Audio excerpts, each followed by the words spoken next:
All right. Yes, indeed, it is. Once again, time for another episode of the Kanika Lifestyle Podcast. We are coming to you live from the desert this morning, and it is Wednesday. It is hump day, and that's always fun because I'm joined by my lovely co host, the one, the only, Nika, everybody. Thank you, Kenny. You're welcome. Let's dial it in here and focus on the task at hand, shall we? We've got an excellent show for our listeners today. We are recapping season 12, episode 12 on February 12th of The Curse of Oak Island.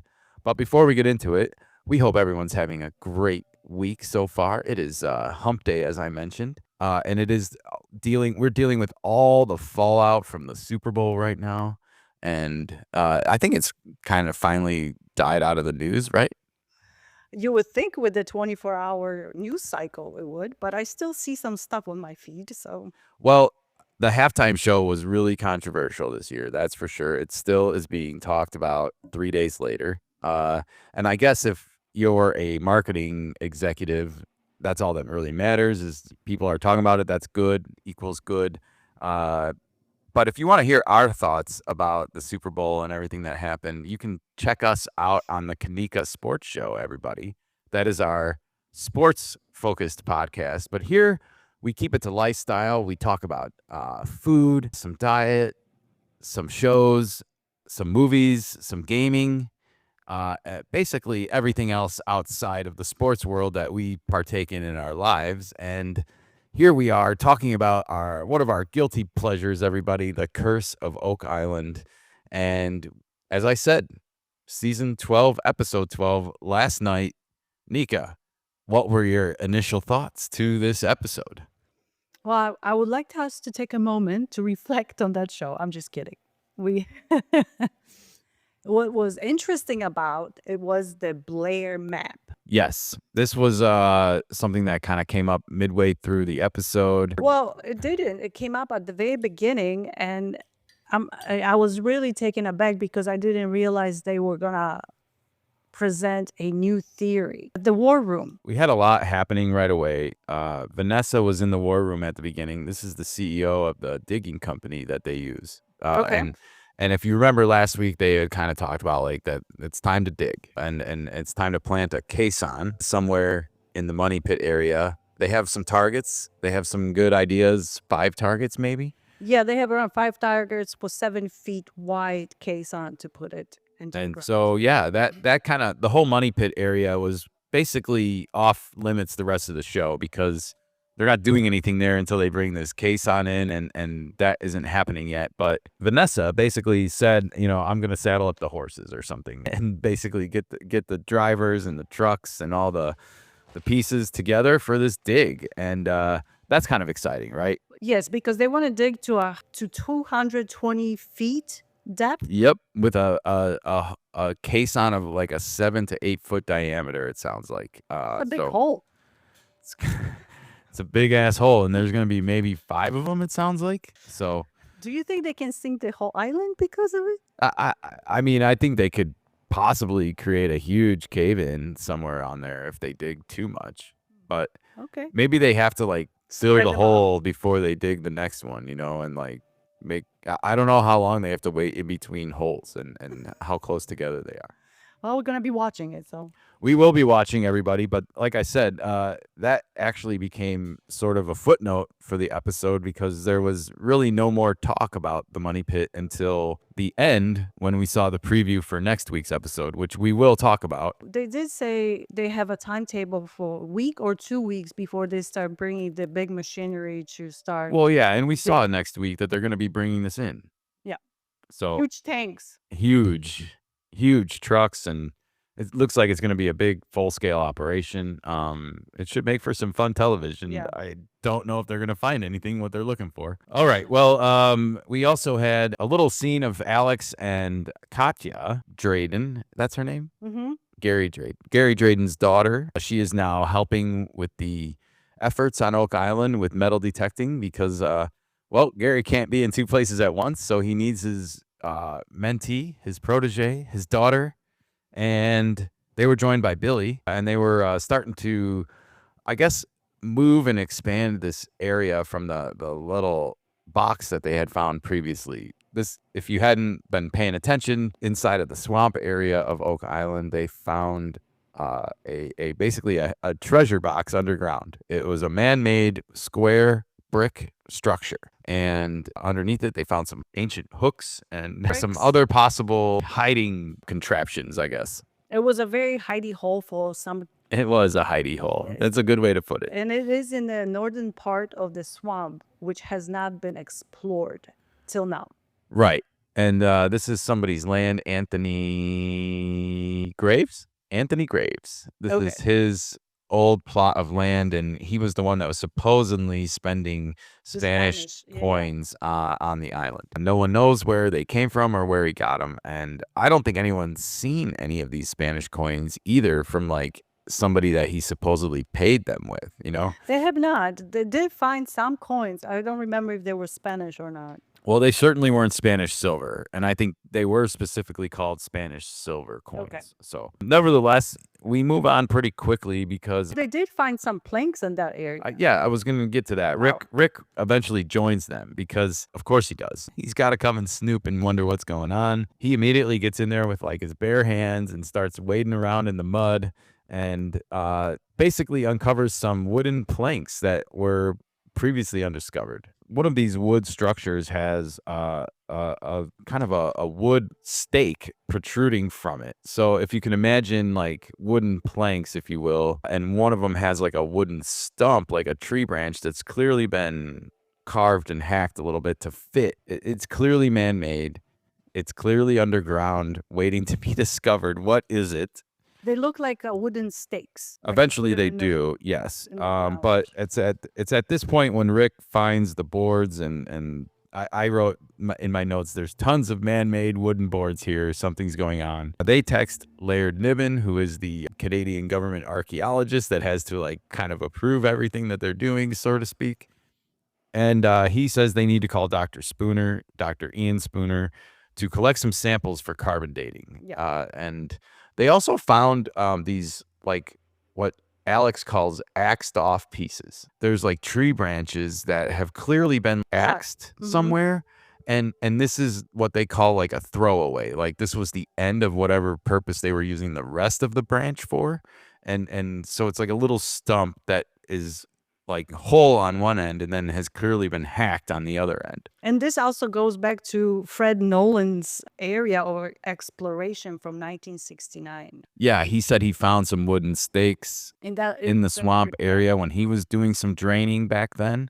Well, I didn't realize that he did drain the swamp. Yeah, I guess he did. So I don't know how. We'll wait and see what they find here, you know, that hasn't been already found. That's my biggest fear with everything that they're doing.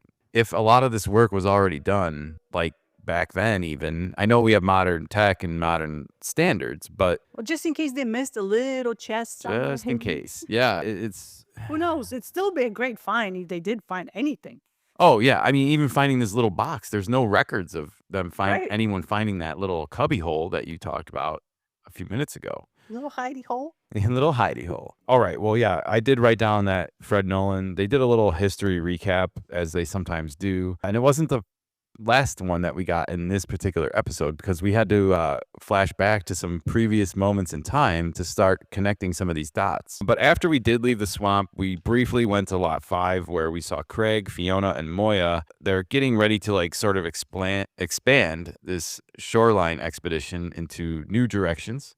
And they did a little bit of a recap of everything that they've found so far, including like the 18th century pottery, the Venetian beads, and the 14th century lead barter token. Well, they've been going on it for 2 years. They have, yeah. It's a slow moving process. It's very frustrating, you can tell, to like Craig and Rick and Marty, the speed at which it goes. But they really don't have any choice with Laird being there, the archaeologist from the Canadian government. Yeah, they're doing this very. They have to, yeah.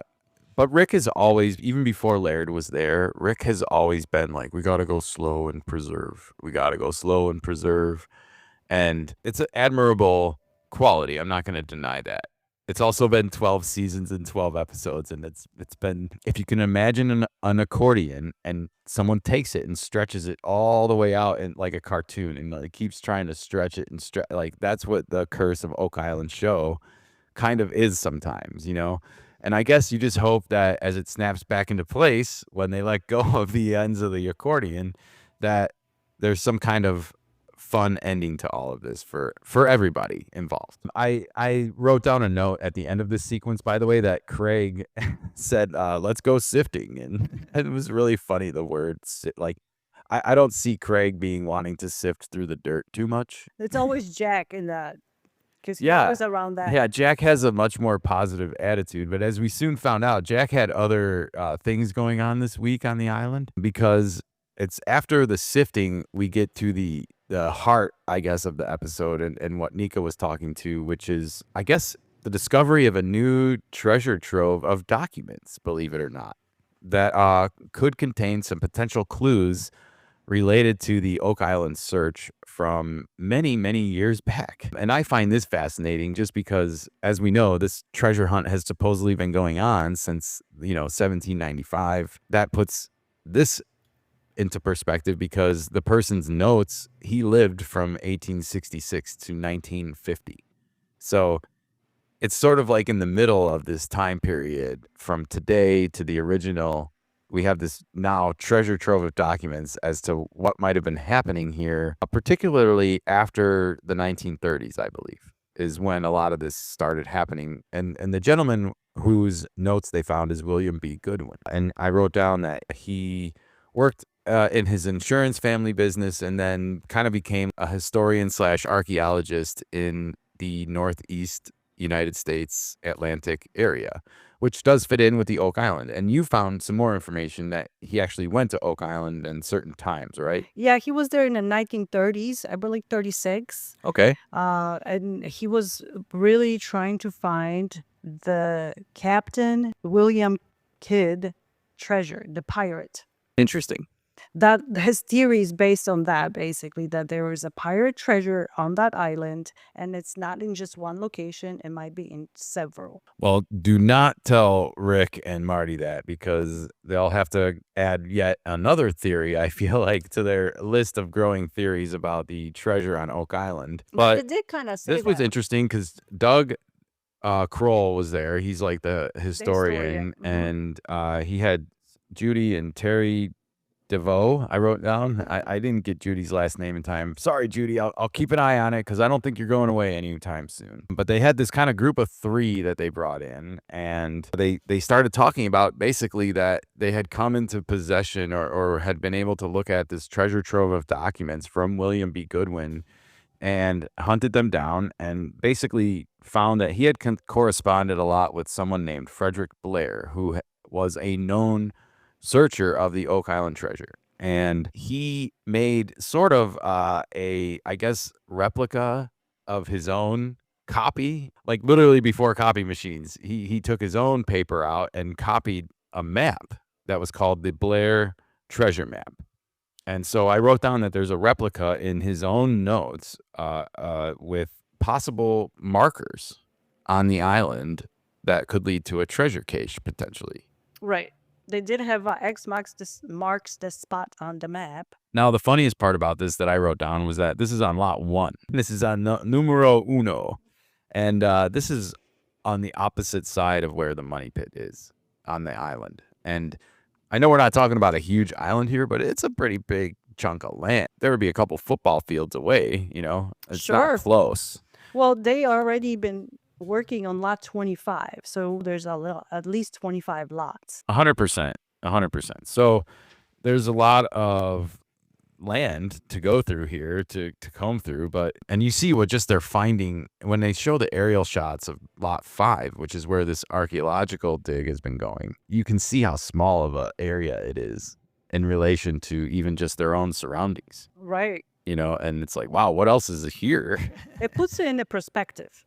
It really Big does. It really does. That is. Um, Also, to mention that Blair map theory, yeah. Fred Nolan based his theory on that. What do you mean on that? Because no one knew of this map. No, but according to Terry DeVoe, when Goodwin started helping with the treasure hunt, he documented everything that was happening on the island. And Yeah. Fred Nolan based his excavation on that theory that there's more than one treasure. Yeah, so there's this theory that multiple people hid treasure on this island, Right. and that I don't know about that. That seems really far-fetched to me. Like, why would a bunch of people collaborate that have no background with each other to like, yeah, we'll all hide our treasure here and not tell anybody? Like, I wouldn't don't one of them know. rob the other one? Like, this is ridiculous. Come on, come on. I hate that idea. It's so stupid. Well, it's a good island to hide stuff. Yeah, but I mean, then that just proves even more that there's nothing there because Okay. someone would have robbed them. If 5 people know a secret, Yeah. You go one of ahead. them is gonna go and snoop around. It's not like they left guards there. Fair enough. I don't know. Alright. I can't buy into that. The one thing I can buy into is that this map is somewhat like of a real document. And one of the comments that stood out to me was that, at least in the current group, they were unaware that Blair himself had searched outside of the money pit area for anything. So the fact that he had a map on the other side of the island on lot 1 just shows how much they still don't know, I think, about the Oak Island treasure hunt over time in history. And to me, the real treasure trove might be what else is in these documents. I mean, we're talking about one page so far that got explored in this episode, and we're still going to talk about what they find. But I'm really curious, after all of this, what else is in those documents? That's a good point. And the map that they did show pointed to 3 landmarkers that might have potential treasure loots. Correct. And there's supposed to be marked boulders on the map with symbols. And so, well, we go to a commercial break after this whole scene in the war room, and when we come back, they are actually at lot 1 out near the beach. You know, this lot 1 bumps against the ocean. So, Right. you know, like lot 1 really rubs up against the beach, and they start looking around for the first marker, and sure as shit, they find it. There's It a was boulder yeah. with a big X X marks carved the in the middle spot. of it. So that they're off to a good start, and it was a really prominent X. The next stones are supposed to have some squares on it, and it turns Circle. out the other searching group, before they found the X stone, found this stone. So she's like, I think I found it. And they go over there, and sure as shit, it seems to be this stone. So everything's lining up with the map so far. The next marker is supposed to be some kind of a kidney rock. And that's when we take a break from them for a minute, and we go to lot 5 very briefly, because Fiona has found some glass and a rose head nail, and it looks like some remnants of some medieval period brick. Yes? I don't know how else to describe it. Something shiny that was glazed somehow. Something that predates our current technology when it Yes. comes to brickwork. So that was pretty. She seemed excited about that and seemed to think that they were expanding in the right direction Yes. for this particular expedition. And I think it's worth pointing out, one of the reasons why they're so obsessed with this part of the island on lot 5 is because some of the material that they pulled up from the money pit, like deep underground, like matches some of the carbon dating and some of the material makeup of what they've found in this lot 5 area. And so there's this weird, like, kind of connection, I guess, that exists. And I wish somebody would explain that more to me, but Well, they don't really know what the structure on light five really is. they don't know what its purpose was yet. It's a bunch of stone put together in a circular structure that nobody knows what it is. It certainly is very interesting, to say the least. But we go right back to lot 1, and guess what? They found the kidney boulder right where it's about supposed to be. And this is when things get interesting, because the 4th boulder is next, and it's marked on Doug's map as like a F5, I wrote down. But Gary does, they find the stone pretty quick that they're looking for, because it was said to have been lopped off by lightning, right? Heaved clean. And sure as shit, there's a stone there that like literally looks like it was like a clean sword went right through the top of it. Like something struck it and the pieces just. It was like a little curved cut. It wasn't straight, but it was clearly heaved, right? Yes. It's a weird looking stone. So this stone does exist. Gary starts detecting around it, and sure as shit, he signals something, and they start digging. Jack's there right with him, and they pull up an old hand-forged iron. That's what I wrote down. Cribbing spikes is what they've said. This immediately leads to one of our flashbacks from the episode to 2019 on Lot 21, totally far away from Lot 1. They found 2 iron tools, and according to the smithy, according to our old friend, the smith, I don't know his name right off the top. Carmen something. What is it? Carmen something. According to Carmen the smithy, these were tools that were used for tunneling in the mid 1400s, and like Way back. it's honestly the wrong thing to tell these guys because right away they're like, "Oh, we found something," you know. Yeah, it goes back all the way. Oh, Templars, medieval stuff. I think the smithy, you know, he plays it cool and calm, but I think secretly he likes to get their hopes up and see them react and kind of gaslighting them a little bit Maybe. sometimes. She's like, let's see what I can get out of these Let's see guys. what I can like stretch this to without stretching it too much to be unbelievable. But he did say those things were used to tunneling. Well, he said that in 2019. He hasn't said that about this particular spike today that they brought up. But according to the narrator, he's questioning, is this another critical clue in the mystery? And it's like, you can frame everything like a critical clue if you Sure. want. But I still think it's I still think this is interesting. It's interesting. The fact that somebody made a map, you know, sometime in the 1930s, almost 100 years ago, and these boulders are still existing and still there, that says something to me. And it corresponds. They are the actual landmarkers on that map. Correct. And I want to remind everyone, that is a copied map. That is somebody's notes of notes. So That's how they used to copy documents. of course, but that's fascinating, and it really speaks to the authenticity of the idea, basically. You know, that all you can do is follow what other people were following, right? And see where it leads you. I was imagine Emma's gonna have a lot to date. Yeah, Emma's been absent a little bit. She was there at the end of last week's episode, but we still haven't gotten any carbon dating the charcoal that they found in Lot 5. And so I'm kind of curious if we're ever going to revisit that or not. But Emma was absent this week. No lab work was done, despite the fact that we found this iron stake. And yeah, the wood from the swamp at the beginning of the episode, no data came back on that yet. Yeah, we didn't either. get any data from any of the lots. And now Dr. Spooner took the spikes for dating. So hopefully next week we're gonna find out some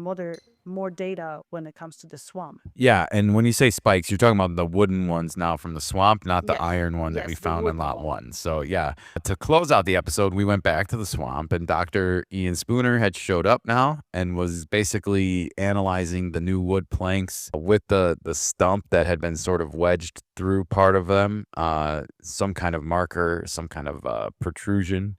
And it was clearly when they took it out, this is where it was raining pretty heavy now. So a lot of the dirt and mud was getting washed off, and you could actually clearly see a lot of the man-made cut marks now on the edge of this spike, this log wooden spike that was just wedged into this plank. And again, I think there are absolute legitimate questions about what the hell all of this even is. Well, his suggestion, the wooden planks were the extension of the cobblestone road that led to the water. And I buy that explanation because it's whatever you got to haul from the ship, it makes it easier if you have some kind of wooden planks than the road instead of just carrying it. Yeah, I mean, there's this idea that they buried the ships in the swamp at some point, right? Yes. And the other idea, I guess, that has never been discussed is what if they tore apart the ship and used it in the construction of some of these ramps and other things they needed to unload? How would they get out of the island? Maybe they weren't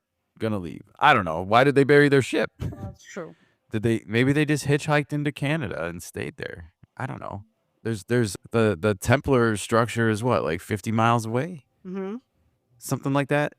Maybe they just hiked it. Who knows? Maybe they had some smaller Viking boats. I don't know. Maybe There's a they lot just- of yeah. possibilities and ideas. But the bottom line is that Rick wants to know what this is, why it was built, and he says, kind of ends the episode abruptly here, that homework is needed and Dr. Ian Spooner needs to carbon date this wood that they've found. And that's what they're going to do. So that, of course, leads us to the next time on Oak Island. One of the most misleading things you will ever find on television is the preview for the next episode of Oak Island, because it can be hit or miss. I thought this week was lived up a little bit to its hype. Last week I got hyped about the map, and this week we got to see not only the map, but we also got to see them kind of prove the existence of the map as real. And not only that, but apparently there's more documents here. They did show a huge folder with a bunch of documents. Huge folder just related to Oak Island, this historian. So what else is in there? Let's get cracking. Like that seems to be something worth following and worth looking into.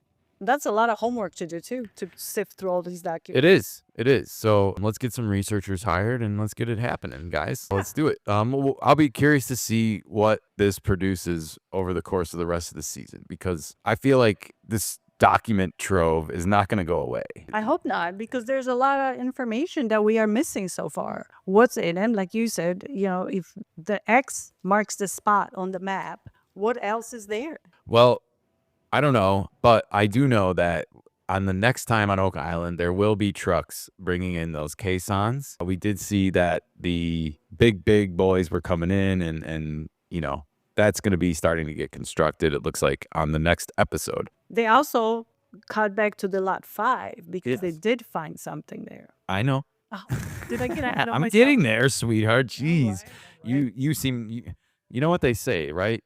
Diamonds are a girl's best friend. Patience, dear. I know you want to talk about the diamond, but apparently there is going to be a diamond or something like resembling a diamond on lot 5 discovered next week. And that is where this big archaeological dig is happening. So we'll have to wait and see if that produces the real fruit that it's promising here in the lead up. Because as I said, this is one of the most misleading things that I've ever seen produced for television. Sometimes it produces some really questionable overreactions, I guess, or teases that don't deliver. We did see the lab in the preview. We also saw, it looked like somebody referencing that, this is the original money pit in regards to the digging. I guess my initial reaction to this is I will be very surprised if they get any digging started in the next episode. I think it's just gonna be if we do, it'll be like the very ending as a tease into the next week. And this line about the money pit might even be in the last 30 seconds of this next coming episode. Yeah. I have a feeling that's how misleading this might be. So just brace yourself for that. That's a bold prediction as we march on in season 12 of The Curse of Oak Island. But here we are. It was a fun episode. I feel like it held my attention. The map, the treasure trove of documents related to William B. Goodwin. I'm intrigued by that because he seems to have taken some really damn good notes.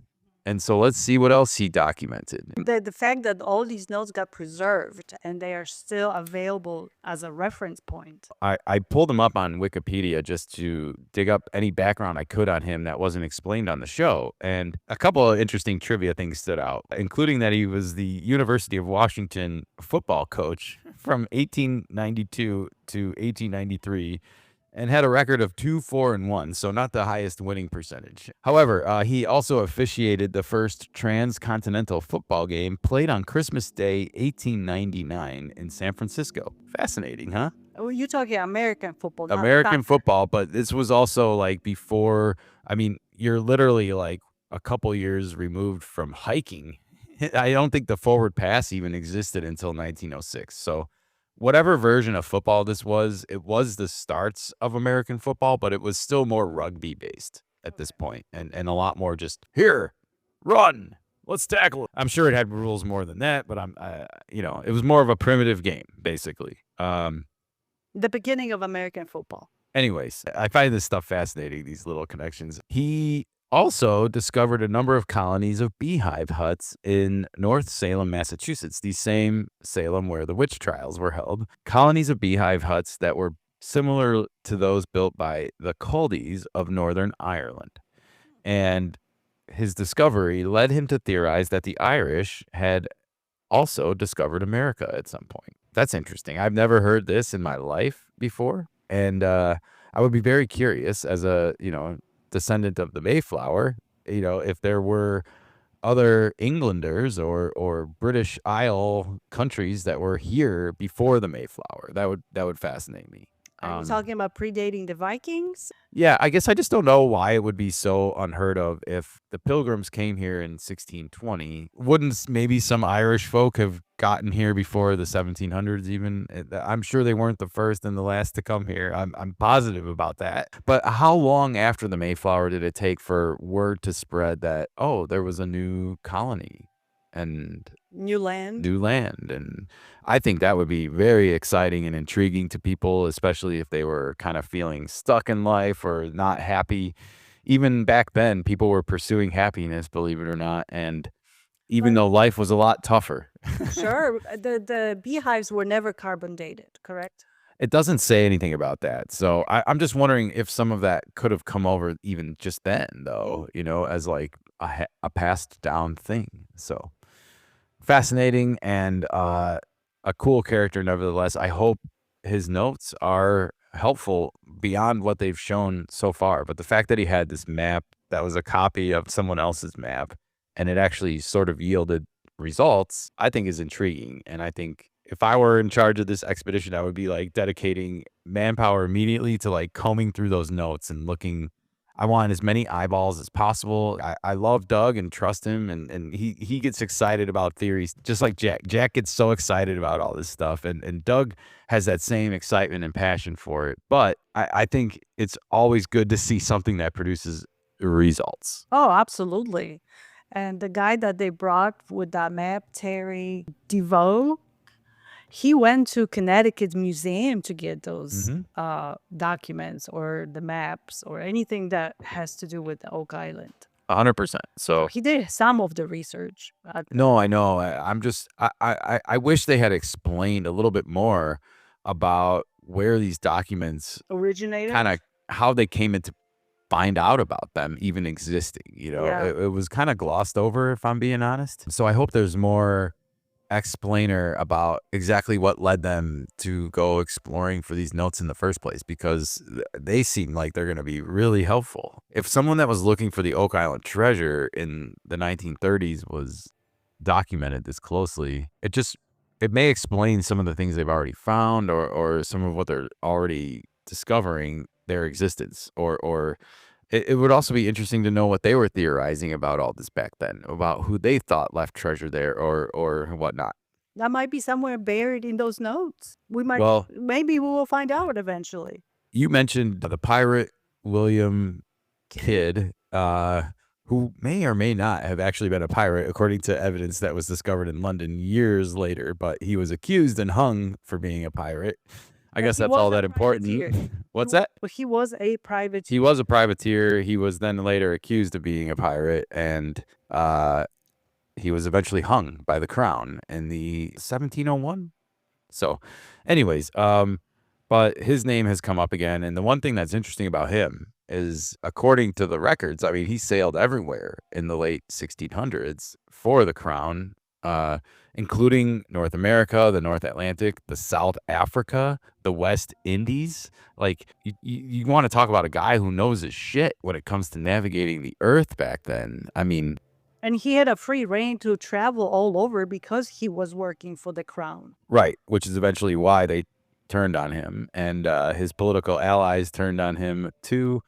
And it's actually one of the saddest stories I ever read right before we came on the air. It was so sad that we actually had to restart the episode and record the beginning twice, because I was just like, I was so depressed after reading about this guy's story. So if he somehow hid the treasure on Oak Island, and I guess he gets the last laugh from beyond the grave, right? Oh, yeah. Then I'm rooting for that theory, I guess, after reading his story. I really hope William Kidd is the one who hid this treasure, and I hope they find it. Yeah. They can take it to, well, he doesn't even have a grave, because back then, if you were accused of treason, your body went to like the medical scientists of its day. They like basically donated your body to science. What science in the 70s or Well, like the 1600s? doctors and the cadavers who looked at the human anatomy and were trying to learn more. I mean, this was past Da Vinci's day, so I think we already know that there was enough curiosity in certain people to want to know how the human body works. Didn't you tell me that they left him hanging for 3 years. They did. So afterwards, his bones were collected by these nut jobs that examined human bodies back then. No, I'm kidding. Da Vinci was not a nut job, obviously, but he did look at dead bodies and dig them up. Just the whole idea of him hanging for 3 years on some cliffs. As a reminder to not be a pirate, basically. It's crazy. Well, they really had to, I mean, That was the the law was very strict back then. It was, and that was their social media. And that was social media. Marketing 101. Don't Did do you see, this. did you see old Captain Kidd hanging there? Not to be confused with Billy the Kid, by the way. I know, I got confused with these. You did before the show. Is this the same one? I Well, guess Billy the Kid took the name from the other Billy. maybe. Um, It's there's a lot of William Kids in the universe that have impacted history, apparently. I didn't realize Kid was such a known last name. I did not either. So, all right, everybody. Well, I think that is a wrap for this episode of The Curse of Oak Island. But as I said, looks like next week I'm excited for digging in the money pit to resume again and see if they're right. You know, like are these precious metals that they're finding in the water and the wood that they're bringing up, are they connected? Are they tied to the chapel vault? Are they tied to the original money pit? Like what? I hope they find something here. Yeah. They seem excited, so I'm ready for the crash. I'm ready for the burn. I've seen it too many times on this show. It is 12 seasons after all. Hopefully there's some resolutions to all the testing. Yes, supposedly let's happening. get back to that charcoal and some of these wood pieces that have been brought up. And then also, let's not forget about Nika's diamond, the girl's best friend. That is going to be supposedly pulled up from lot 5 of all places. So, boy, before you know it, I feel like Marty and Rick are going to own the whole island, aren't they? And if you own a lot on Oak Island now, you're probably holding on to it even more, right? And you're ordering your own digging to go on in your backyard. Might as well. Might as well. All right. Well, like I said, that's going to do it for this episode. But thanks again for joining us on the Oak Island Weekly right here on the Kanika Lifestyle Podcast. And we'll be back with some new health tips, some food recipes, and some show reviews, movie reviews, video game reviews. Man, we got some good video game podcasts in the works for you because it is the 2-year anniversary of Hogwarts Legacy. It is the 1-year anniversary of Final Fantasy VII Rebirth, and it is now also the 10th anniversary of one of our true favorites, The Witcher 3. Lots going on, lots to cover here, and we will be here blabbing it all out for you right here on the Kanika Lifestyle Podcast. And in case you're interested in sports, don't forget to check out the Kanika Sports Show, everybody. So long. Have a nice day.